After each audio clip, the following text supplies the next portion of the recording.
Okay, so you ever hear about a performance that just makes you stop and think, wait, what just Oh, happened? definitely. That's kind of what we're diving into today. We're talking Jennifer Lopez, specifically her recent gig at the Cook Music Festival over in Tenerife. Right, off the coast of Spain. Beautiful place. Exactly. And this report is from July 2025. It really got people talking. So it makes you wonder, right?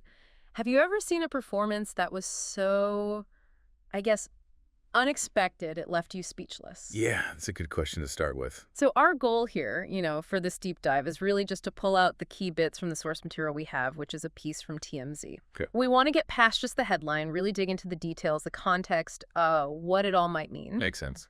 And what jumped out immediately from that TMZ report was, well, how they described it. J-Lo got on the floor, apparently, and on some dudes. Yeah, hitting what the report called sexually suggestive poses. I mean, TMZ, they certainly didn't hold back. They called it a raunchy display for the crowd. Pretty direct language. Very direct. And what's interesting there, beyond just the shock factor, is thinking about how this fits in, especially with J-Lo being 55 now. Right. How does this play into the bigger conversation, about pop stars and what they do on stage? Yeah, good point. Because the TMZ report actually touches on that. It mentions tons of pop stars are dropping into highly sexualized poses during shows these days. Ah, so they see it as a trend. Seems like it. Mm-hmm. So looking at the specifics of this performance, we can sort of unpack, well, does it just fit the trend? Or does it stand out somehow?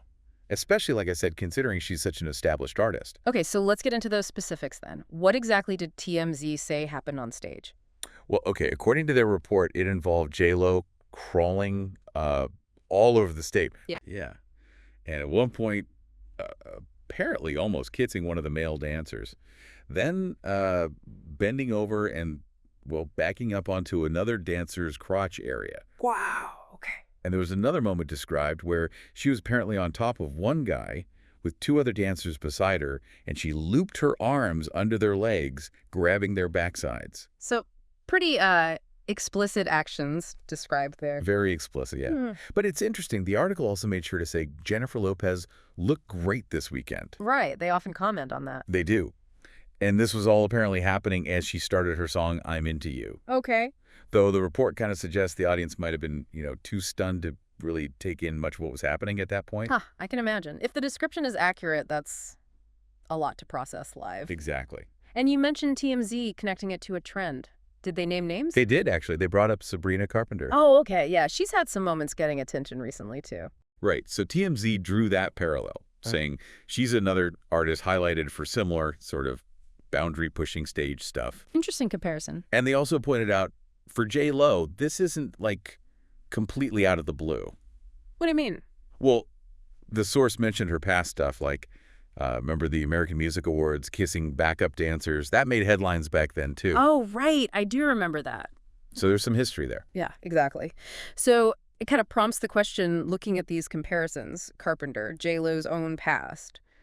How does this specific Tenerife performance fit into the, the whole pop landscape right now? That's the core question, isn't it? It really is. Because when you see these things, whether it's Carpenter or J-Lo pushing these boundaries, you wonder about the evolution of performance. Mhm. And specifically with J-Lo, given her long career, her age, it makes you, the listener, maybe stop and think, right? After hearing these details from TMZ, what's your take on how celebrity performance is changing?